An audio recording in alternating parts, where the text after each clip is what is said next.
Oh, vous êtes là, les amis. Révélation fracassante sur les ovnis. En cherchant un peu sur le net, j'ai trouvé l'interview de Jacques-Fabrice Vallée. Mais qui est Jacques-Fabrice Vallée?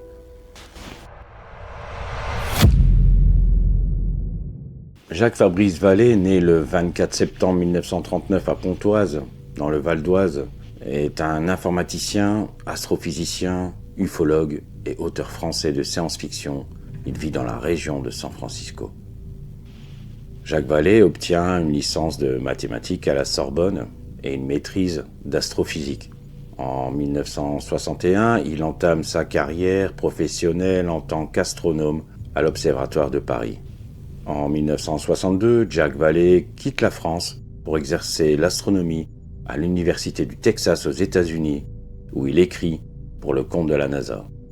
Il fonde avec son mentor l'astronome américain J. Allen le Collège Invisible du groupe informel d'ufologie du monde entier qui s'interroge sur les soucoupes volantes sans pour autant forcément y croire. En activité de 1960 à 1975, le Collège Invisible se fondera ensuite dans le Centre for UFO Study. En 2010, il émet son hypothèse sur le phénomène des cercles de culture, lesquels seraient réalisés par des rayons à micro-ondes concentrés depuis un appareil militaire aérien.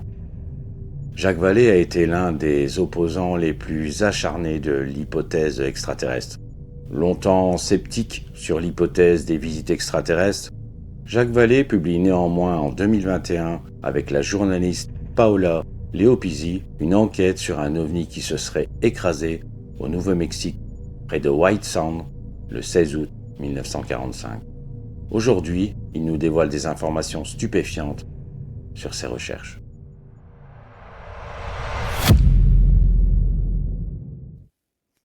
Bon après-midi, je m'appelle Jacques Vall. Je suis ici pour m'exprimer à la demande de M. James Fox. C'était il y a de cela quelques années. J'ai été à l'origine du système de multiples bases de données qui était utilisé par le programme financé par la DIA au sein de la société Beglo Aerospace en tant que membre habilité de l'équipe scientifique chargée de l'étude des phénomènes OVNI UAP. Le système d'entrepôt de données contenait des informations, environ 260 000 rapports examinés d'objets anormaux en vol et des centaines de rapports de créatures, qu'ils soient découverts vivants ou malheureusement décédés, en relation étroite avec des engins volants qui se sont écrasés ou qui ont effectué un atterrissage forcé et dont la provenance et l'origine restent entièrement mystérieuses et indéterminées.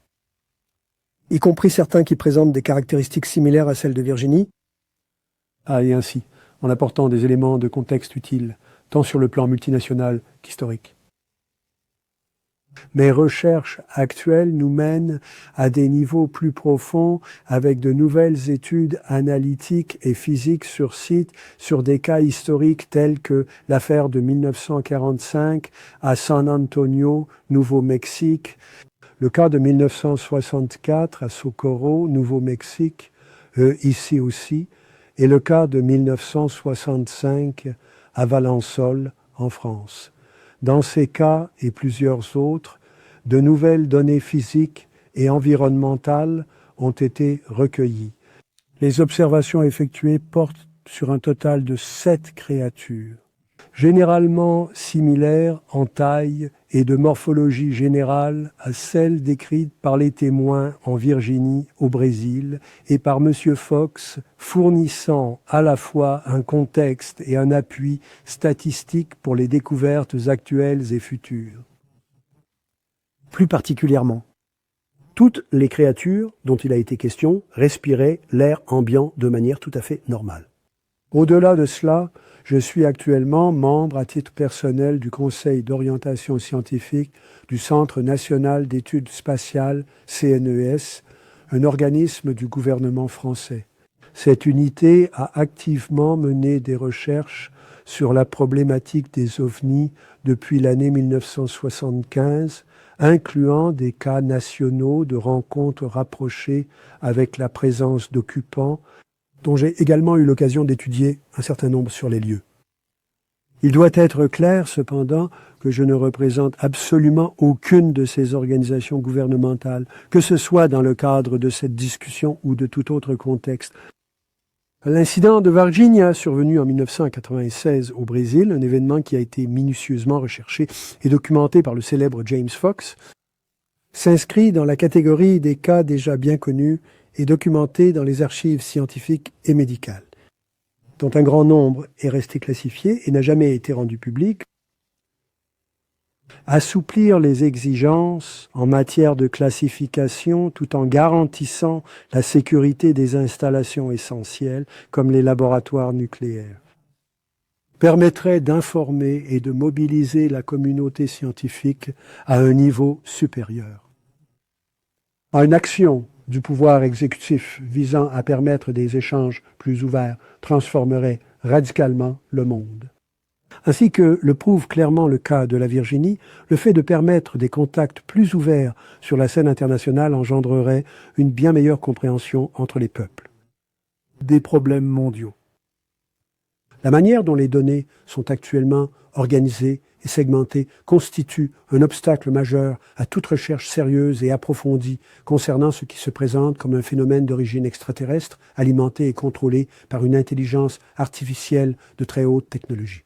Les archives ouvertes existent bel et bien dans une certaine mesure, décrivant l'environnement physique et biologique des engins et de leurs occupants, Socorro et Valensol en particulier, deux dossiers non classifiés, officiellement considérés comme étant d'origine inconnue par de multiples agences gouvernementales, ont révélé des preuves de l'existence de traces, les matériaux récupérés et les effets sur l'environnement. Mais nous savons pertinemment qu'il y a encore beaucoup plus de choses à notre disposition. L'affaire de Virginie nous apporte des connaissances véritablement nouvelles et d'une portée exceptionnelle, allant bien au-delà de tout ce qui était déjà établi. Elle vient enrichir et améliorer notre compréhension des faits de manière significative, et ce, selon deux axes fondamentaux.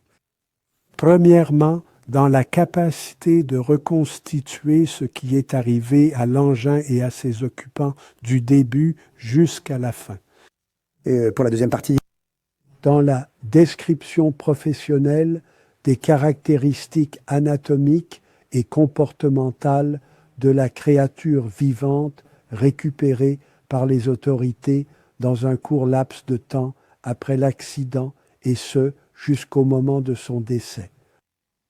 Alors les amis, je ne sais pas ce que vous avez pensé de cette vidéo, mais franchement, je voulais la partager avec vous, je voulais la publier parce que les révélations sont quand même très très importantes. Laisse-moi un petit pouce bleu dans les commentaires, ça me fera super plaisir. Et puis, si t'es nouveau sur la chaîne, moi c'est Sturiven, je fais des vidéos paranormales, ovnis, etc. Donc si ça t'intéresse, abonne-toi, n'hésite pas pour ne pas rater le prochain contenu. Les amis, je vous embrasse très fort et encore merci de me visionner. C'est grâce à vous que je fais toutes ces vidéos. Merci, merci, merci. Et puis, je vous dis à vendredi prochain, 20 h, pour la prochaine vidéo. C'était Sturiven. Je vous embrasse. Ciao!